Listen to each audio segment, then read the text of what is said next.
I cannot tell you the joy I have right now, joy that I have not felt in many, many weeks, but the joy that I feel right now in your company. The joy in being able to gather with a testament to our ancestors, with a testament, a commitment to the generations after us, that we are fighting, that we fought for our humanity, that we were here, that we said no, that we gathered, that we had no fear.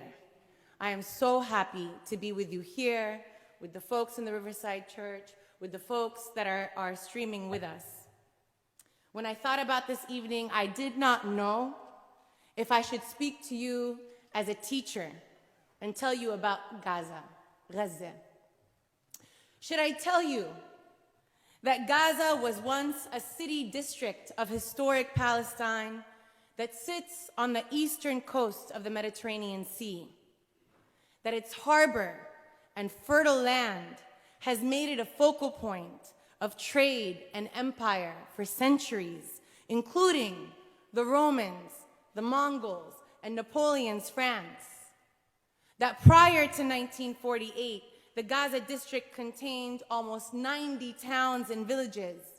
It was 38 times larger than the current 140 square mile strip, making it the largest district in mandatory Palestine until Zionist militias destroyed a majority of these towns.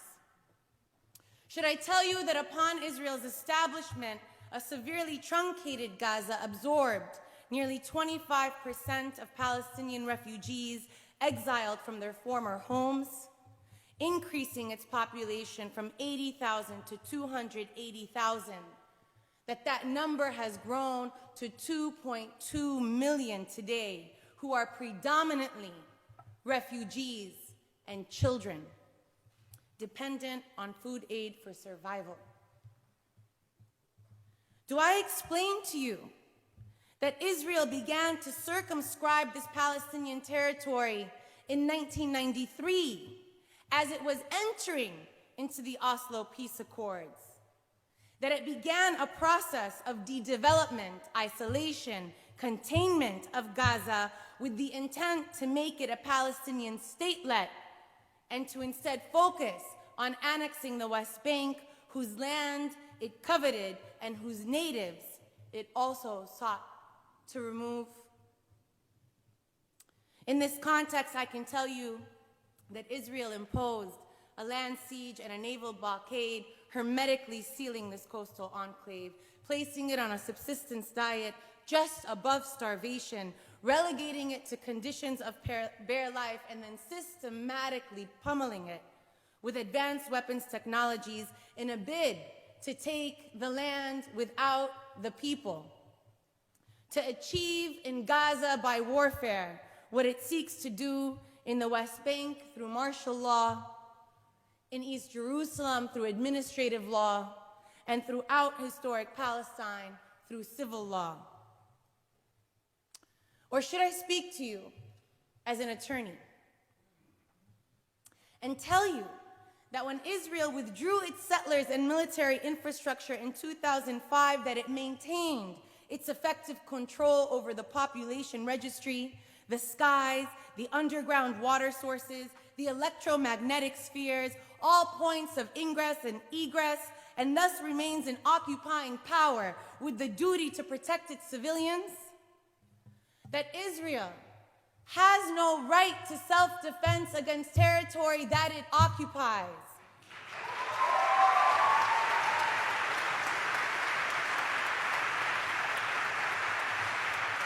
It has no right to self-defense against territory that it occupies, no more than Portugal had the right to self-defense to protect its hold on Mozambique and Angola.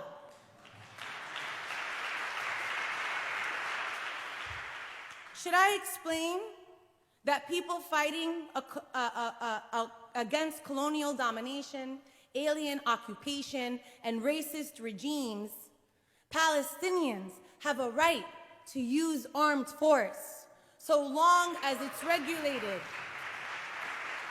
by the laws of war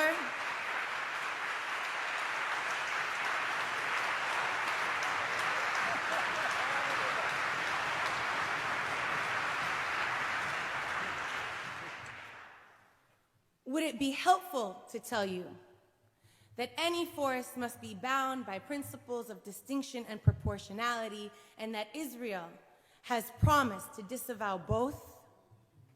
Its top military and political brass have made clear that their purpose is destruction, not accuracy.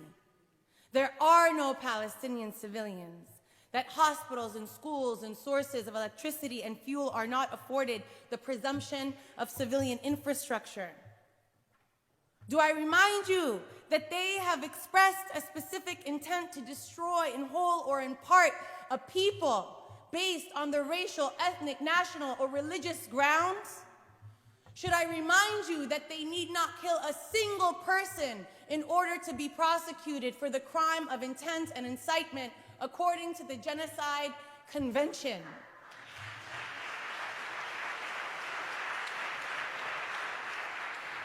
Should I recite the numbers anyway, that in 26 days, Israel has killed more Palestinians that were murdered in the Bosnian genocide? Do I tell you that for the past 2 decades, Israel has not gotten away with murder, but has changed international law to make its grotesque violence permissible? That it says Gaza is not occupied, nor is it sovereign, it is a hostile entity. That it claimed that this is not a civil war, nor is it an international armed conflict, but it's this new category, an armed conflict short of war. That Palestinians participating in hostilities are not merely legitimate targets when they pick up arms, but even when they lay asleep next to their partners in homes filled with their families. That the lives of their soldiers are worth more than the lives of enemy civilians, and proportionality is forward-looking, so that untold destruction is reasonable and recommended in the language of law. Do I remind the world, do I remind you all, that what happens to Palestinians now sets a new precedent that means that everywhere, anywhere in the globe is not safe? No. I should speak to you plainly as a mother. I should tell you that my heart breaks over and over every single day. That I cannot take another image of a baby covered in dust from the rubble that was her home, gasping for air. That I cannot handle another young girl running after her mother's corpse, asking her to get up. Qumi yamma, qumi yamma, qumi yamma. That it pains me to watch a young boy begging the man about to bury his baby brother for a strand of hair from his baby brother's head. That I have to admit that I am in sheer awe of Wa'il Dahdouh, who buried his wife and his son and his daughter, who both wanted to be journalists like him, and got up the next day in front of a camera to continue to report the genocide of his people.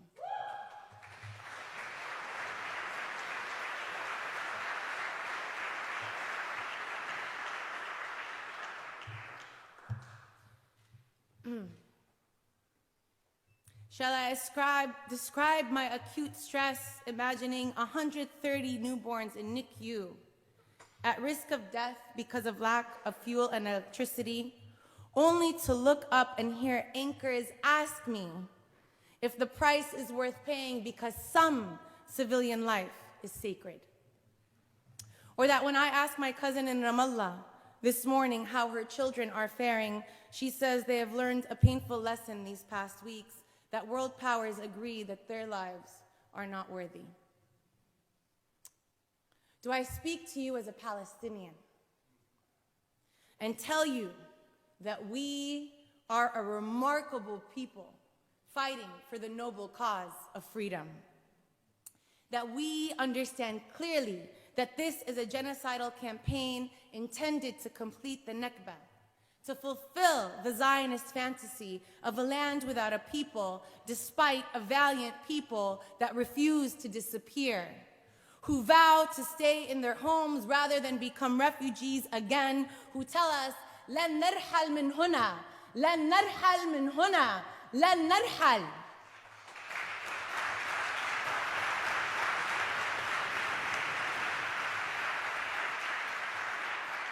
Whose pride and love and rootedness and tradition and song and prayer and belonging will forever, forever haunt settlers who build nuclear weapons, marshal global superpowers, and still tremble before the truth of our existence.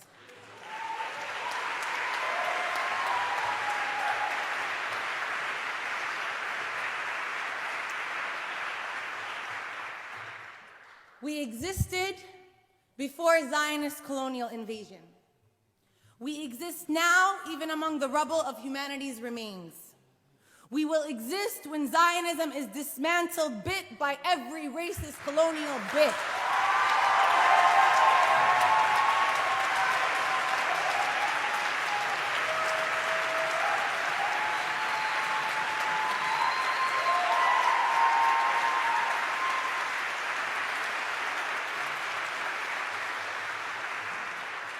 Let me speak to you. Let me speak to you as a comrade and tell you that we must fight on, that we must rest and breathe and not tire, that our efforts are causing global vibrations and generational change, filling streets from London to Cairo, Amman to Beirut, Istanbul to Sana'a, shutting down Congress, shutting down Grand Central Station, shutting down Highway 101 in San Francisco, having a State Department official resign, a UN human rights officer resign, having Chile, Colombia, and Jordan rescind their ambassadors, watching Bolivia cut its diplomatic ties, listening and witnessing 2,000 plus Black allies signing onto a letter in Palestine, when 3 million Belgian unionized workers refused to transport Israeli weapons.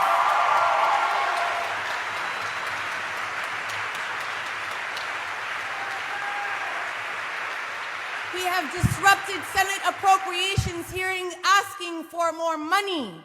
We have watched hundreds of artists call for a ceasefire and poll 66% of Americans that oppose this genocide and call for a ceasefire now.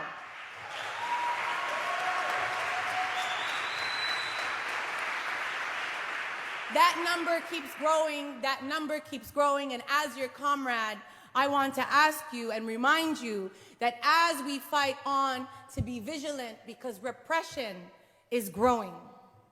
To remind you that in our vigilance, we can protect ourselves. We need not cower. Palestine Legal, the only legal institution in the United States dedicated to protecting activists and allies in order to keep fighting, has documented 400 incidents of harassment, abuse, doxing in the past 3 weeks alone. On average, annually, they document 200 to 300 incidents. But in the past 3 weeks, 400 incidents alone. Law students who had their offers rescinded, medical residents who have been fired, editors-in-chiefs of art magazines who have been fired, fashion magazine, entertainment agency executives who have been set aside for opposing genocide.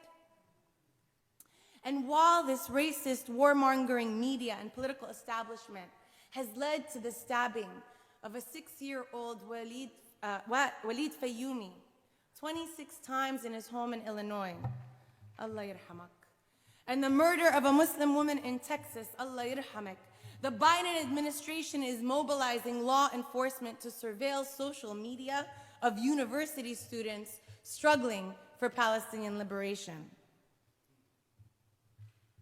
The White House press secretary, in absolute disregard for intellectual honesty and journalistic integrity, and absolute offensiveness to us, anybody with common sense, has compared our calls for ceasefire and an end to genocide to tiki torch marches in Charlottesville. These are incredibly scary times, but incredibly inspiring times of what we are capable of together. We can only win if we stand up and fight back. Do not be silenced, but speak with vigilance. And here, if I can humbly ask for your support to donate to Palestine Legal. For those who have not had the heart, the will, the opportunity, the ability to speak up, donate to Palestine Legal. Help Palestine Legal, which only has 6 staff attorneys taking on this entire edifice. Help them protect the front line so that the rest of us can fight. We need a defensive front, and we have the institutions we need to support them. We also know that a generous foundation has agreed to match that donation that you make this evening. So I end by telling you what we already know, that we will continue until there is a free Palestine, until all our kin are freed from cages, until these lands are free, these stolen lands are free, until all our siblings can live in safety and dignity, until freedom for all. May we be triumphant.